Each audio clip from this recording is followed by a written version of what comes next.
Yetim bor xonadonda uyalmasdan kirib ovqat yeyishdan to'xtash kerak. Ularga berish kerak aslida. Ularni boshini silash kerak. Bizda teskari bo'lib qolgan. To'yga borsak, to'yana beramiz, o'limga borsak yeb kelamiz. Aslida o'lim so'ramasdan bo'ladi. Tayyormi, tayyor emasmi bo'ladi. Bu odam bechora musibat ustida turibdi, bunga yordam beraylik deyish kerak. Biz buni bilmaymiz. Men bir joyga janozaga bordim. Domlaman, imom edim. Bir odam olamdan o'tdi. Janozasiga borsam, ishonsangiz shu kattasi 15 yosh, bu yog'i mana shu mayda bolalarda. Ko'rib juda ham ichim g'alati bo'lib ketdi. Yosh yigit olamdan o'tgan ekan. Janozasini o'qib, tasalli berib, mahallaga endi bolalarga e'tiborli bo'linglar, onasiga qaranglar dedimda ketdim. Hech qancha o'tmasdan yana janozaga olib borishdi. Borsam bu shu xonadon. Men so'radimki, avvalgi xonadonmi shu desam, qarang, o'sha kishini ayoli ham o'tdi, ikkalasi kasal edi ekan. Yana ne ko'z bilan ko'rayki, o'sha bolalar turibdi safni oldida. Yig'lavordim ko'rib. Yig'ladimda mahallaga aytdim, bularning yaqinlari bormi, qarindoshlari? Yo'q, bitta uzoqroq qarindoshi bor ekan, shu turibdi. Ey mahalla ahli, Allohdan qo'rqinglar, taqvo qilinglar. Hammamiz biz ham masjiddan yordam beraylik. Bu yetimlar bizga omonat. Bularning ota-onasi o'tibdi. Bularning boshini silaylik. Bularning ko'ynini olinglar. Ertaga bularga ihson qilasan, bu qilasan, u qilasan demanglar. Harom bo'ladi shu narsa. Zulm bo'ladi shu narsa. Rosa gapirdim. Yig'lashdi odamlar, boshqa qildi.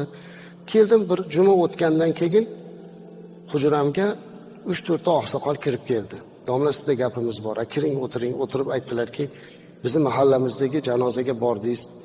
Juda ham ta'sirlandik suhbatingizdan. Haqiqatda ham o'sha yetimlar hech kim yo'q. Biz nima qildik deng, savob umidida bitta birodarimiz bozordan qo'y olib keldi. Yana bittasi guruch olib keldi. Xarajat qildik. Hamma narsani qilib o'shalarni otasini ehsonini, marakasini o'tkazdik kirib. Men qarab turib, astag'firulloh, sizlar meni gapimni tushunmasizlar a? Sizlar nima qildinglar o'zi? Qo'y olib, guruch olib, sabzi olib, yetimlarning uyidan choyxona o'rnida foydalanibsizlar-da. Kirib o'zinglar pishirib yeb chiqibsizlar. Kimga kerak bu? Siz o'sha qo'yni yetimga bermaysizmi? O'sha xarajatni unga bermaysizmi undan ko'ra? Shuning uchun biz fatvo chiqardik. Mendan oldin nechta muftiy bo'lgan bo'lsa, men arxivdan ko'tardim. Hamma muftiy adatlab 7, 20, 40 qilishlik bid'at deb fatvo bergan ekanlar. Men ham shu fatvoni berdim. Lekin endi buni amalga oshirish, xalq birlashishi kerak-da. Odatda endi nima qilaylik degan gapdan yiroqlash kerak. Yo'q, bu odat emas, bu bid'at.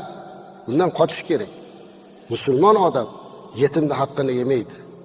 Majburiy ihson qildirmaydi. Hatto mana bu yil yaqinda bo'lgan ulamolar kengashida biz qaror qabul qildik. Butun O'zbekiston bo'yicha bu qarorni aytdik. Janoza o'qigan domlaga pul bermang deb aytdik. Berilmasin, masjidga ham to'lamang, domlaga ham bermang. Chunki kim borib janoza o'qisa, bir qirot savob beriladi deganlar payg'ambarimiz alayhisalom. U qirot nima deganda Uhud tog'i dedi. Uhud tog'ichalik savobni Alloh berib, haqqini berib qo'yapti. Bermaymiz bu narsani.